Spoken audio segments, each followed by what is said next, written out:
আসসালামু আলাইকুম সুধী দর্শক, গত ভিডিওতে আমি বলেছিলাম যে আমার বনসাইগুলোর কিভাবে করলাম সেই টেকনিকগুলো আমি আপনাদের দেখাবো। তো আজকে আমি এই রুট এক্সপোজড বনসাইটির কিভাবে এই পর্যন্ত আসছে সেটি আমি আপনাদের দেখাবো। একটু খেয়াল করুন, এইগুলোর কিন্তু ভেতরে কিন্তু ফাঁপা আছে, ফাঁকা, ভেতরে কোনো শিকড় নেই। এর শিকড়টা চারিদিক দিয়ে একটু লক্ষ্য করুন। একটি সুন্দর রুট এক্সপোজড বনসাই হয়েছে, প্রচুর শিকড়। বন্ধুরা দেখুন, উপরেরটাও বেশ একটি শেপে আসছে।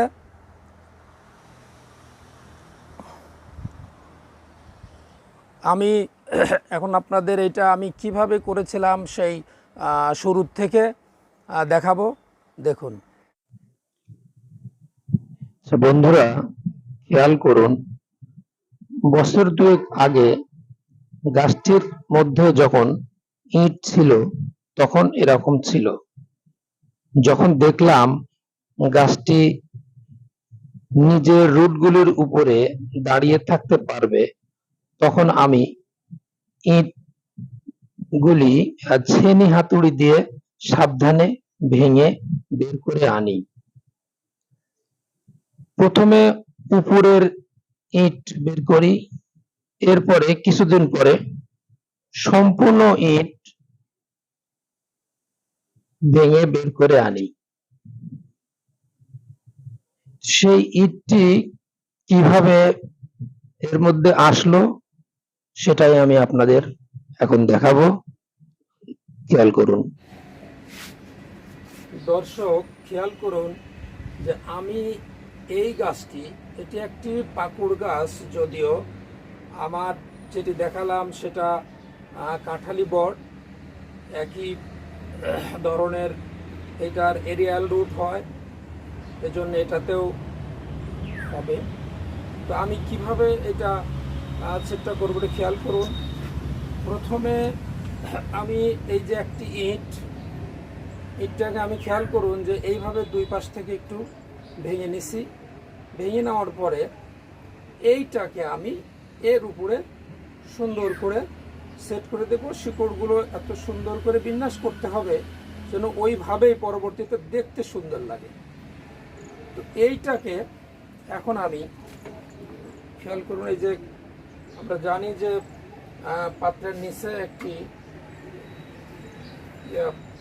খাপিয়ে দিতে হয়। এরপরে আমি খোয়া দিচ্ছি, খোয়ার পরে একটু মোটা বালি দিয়ে নিলাম।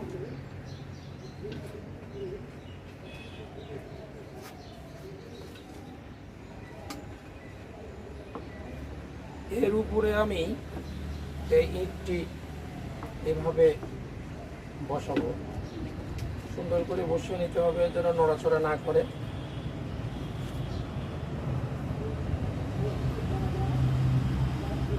এখন আমি এইটাকে সুন্দর করে এখানে বসাবো।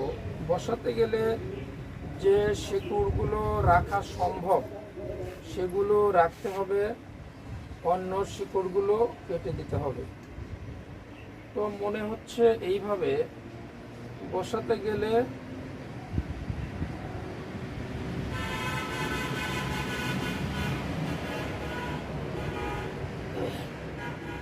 এরকম করে বসালে সুন্দর হবে।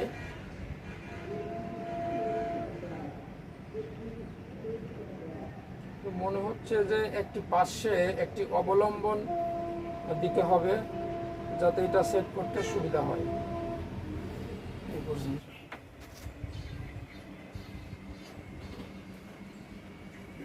আর দেখুন, ইটের সঙ্গে একটি অবলম্বন দেওয়া হলো যাতে গাছটাকে আমি কাজ করতে সুবিধা হয়, গাছটা ঠিকভাবে এখানে থাকে।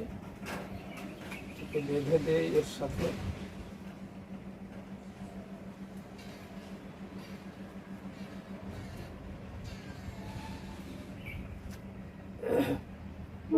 এই শিকড়টি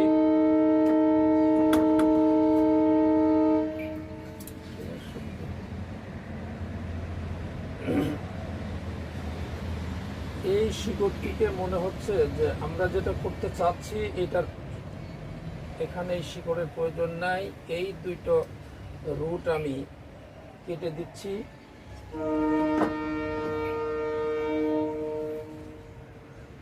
এখন শিকড়গুলোকে এখানে সুন্দর করে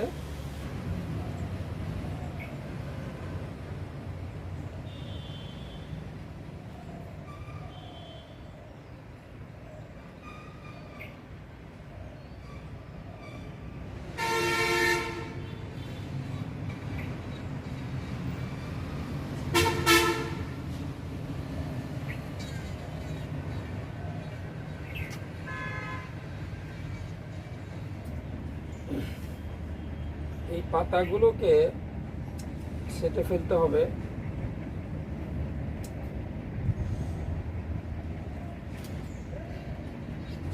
এই পর্যন্ত কেটে দেই।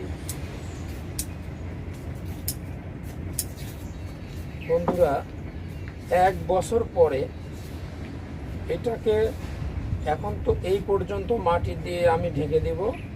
1 বছর পরে এইটাকে টপ থেকে তুলে নিচের শিকড়গুলোকে আবার আরও মাটি দিয়ে নিচের শিকড়গুলোকে সরিয়ে মাটির মধ্যে দিয়ে দিতে হবে, আর এখান থেকে কিছু অংশ মাটির থেকে বের করে দিতে হবে। এইভাবে প্রতি বছর হয়তো 2 ইঞ্চি বা 3 ইঞ্চি করে উপরের দিকে বের করে আনতে হবে। এবং 1 বছর পরে আমি এই জায়গাটাতে, লক্ষ্য করুন, এই জায়গাটা থেকে কেটে দেব। যেহেতু এটা একটি রুট এক্সপোজড বনসাই, সো উপরের দিকে এটার কাণ্ড রাখলে সৌন্দর্য আসবে না। আপনারা খেয়াল করে দেখবেন, গুগলে এই ধরনের বিভিন্ন বনসাই দেখতে পাওয়া যায়। মিক্সারটা মাখানোই আছে।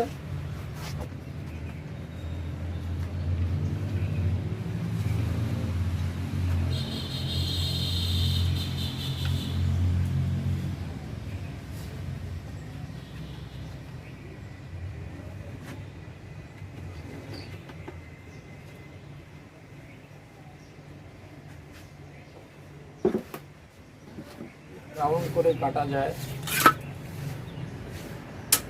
খেয়াল রাখতে হবে যে ইটটা যেহেতু ভবিষ্যতে আমি ভেঙে দিব, ওই জন্যে 2 নাম্বার ইট ব্যবহার করাই ভালো,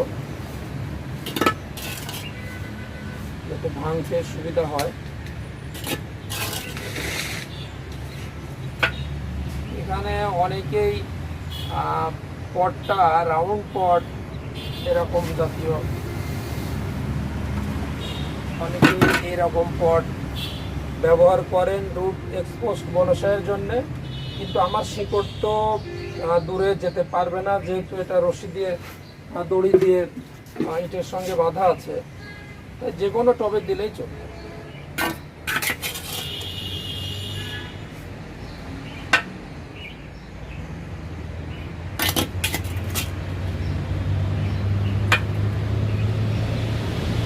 পাত্রটি আর একটু বড় হলেই ভালো হয়, যেহেতু এই শিকড়টা আমি 1 বছরে বের করতে চাই না।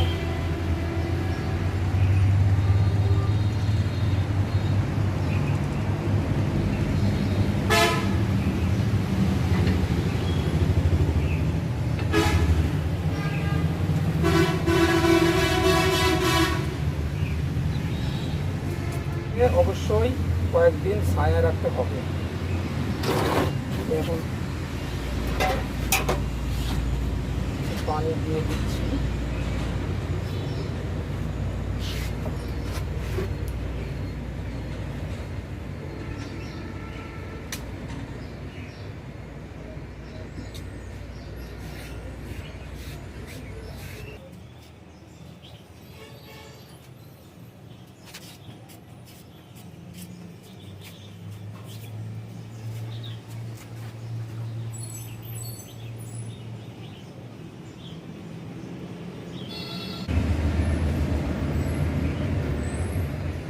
এই মাটিটা ঠেকানোর জন্য প্রয়োজন হলে ইটের সাইড দিয়ে ছোট ছোট টুকরা দিয়ে একে সাপোর্টিং দেওয়া যেতে পারে। তো বন্ধুরা, এভাবেই এই গাছটিকে পুরাপুরি 1 বছর এভাবেই রেখে দিতে হবে। 1 বছর পরে এই গাছটাকে ইট সহ আমরা বের করব। বের করে যদি দেখা যায় যে শিকড়গুলো নিচে অনেক হয়ে গেছে, হবে এই গাছের গ্রোথ বেশি হয়ে যাবে, তখন প্রয়োজন হলে ইটের নিচে আরেকটি ছোট ইট বা আদলা ইট এই ইটের নিচে জুড়ে দিতে হবে। প্রয়োজন হলে একটু মশলা দিয়ে সেট করে এই গাছটিকে এই যে অংশ বের হয়ে আছে এতটুকু অংশ অন্তত শিকড়গুলো আমরা ইট সহ বের করে দেব। এভাবেই আপনার 3 বছরের মধ্যেই দেখা যাবে যে পুরা আপনার এরিয়াল রুটটা পুরা বাইরে চলে আসছে। অন্তত 1.5 ফিট পরিমাণ, অথবা এটাকে 16 ইঞ্চি যে মাপে আপনি বের করতে চান, বের করার পরে ওই রুটটা ওইভাবে সুন্দর করে কেটে দিয়ে বনসাই পাত্রে স্থাপন করতে হবে। ধন্যবাদ বন্ধুরা।